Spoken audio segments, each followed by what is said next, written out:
Hi, this is Teresa and I'm doing my personal communication individual presentation.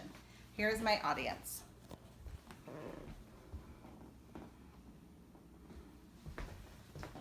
Alright.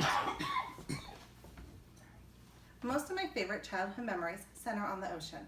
From camping and night drives as a teenager, I enjoyed that I live only a short distance from the ocean. I would hate to think of the ocean being any less than it is today. But that is exactly what is happening. Our ocean is being damaged by man-made carbon dioxide. The carbon dioxide builds up in the atmosphere, where it is then dissolved into the ocean and forms high acidic levels.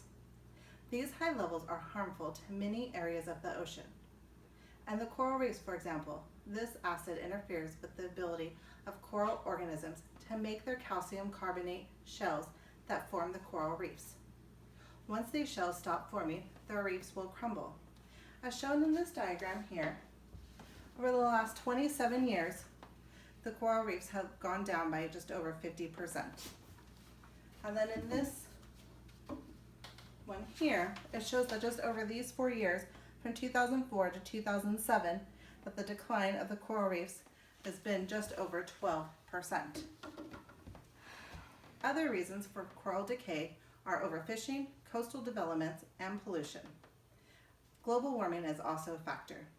Currently, right now, there are reports of coral bleaching in the southern hemispheres because of the heating of the oceans. And according to a report by the Huntington Post 2011, coral reefs are considered to be the rainforest of the ocean because they are home to a wide variety of fish and other wildlife, supporting about a quarter of all marine organisms. They also provide food for about 500 million people around the world. The report also talks about the claim made by scientists. They estimate that over the last 200 years, approximately 118 billion tons of carbon released in the air as carbon dioxide have been taken up by the ocean. The coral reefs are expected to decline by a total 90% by the year 2050. You might ask, what is being done about this? So far, not much has been done. But as of last month, a global plan has been put together to save the coral reefs from extinction. This initiative is called 50 Reefs. With their press release in the Market Watch 2017, they tell about their main goal. This is to prevent the worst economic, social, and environmental impact the loss of the coral reefs will have. They don't plan to stop the decline, but are hopeful to slow the decline of the coral reefs. They plan on doing this by saving the strongest and healthiest areas of coral reefs, the ones with the best chance of surviving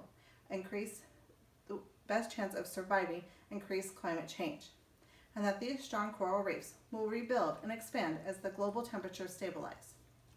The initiative is a nonprofit organization. It's being led by Bloomberg philanthropist Paul G. Allen Family Foundation and the Tiffany & Company Foundation. The initiative is comprised of leading ocean, climate, and marine scientists. These scientists, along with conservative practitioners around the world, will compile a list of the 50 coral reefs to protect.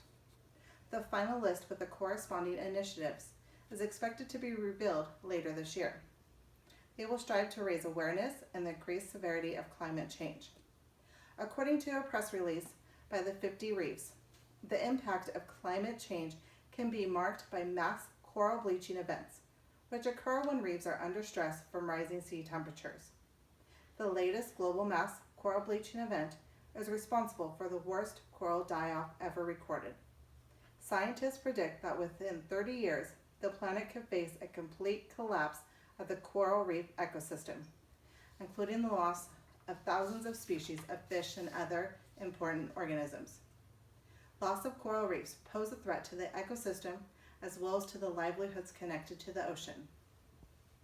It is estimated that the coral reefs generate at least 300 to 400 billion each year worldwide. On these pictures, it shows what bleached coral looks like, the healthy coral, and then a side-by-side comparison of the same coral before and after coral bleaching. The work for the 50 Reefs was also made into a documentary, Chasing Coral. This won the 2017 Sundance Film Festival Audience Award. This will be released worldwide on Netflix in the near future. It's a documentary you won't want to miss. As we bring this to a close, I want you to close your eyes and think about how the ocean will look without the bright colors and abundant sea life. Is this a world you want to live in and watch your families grow up in? I, for one, do not want to live in a world like this.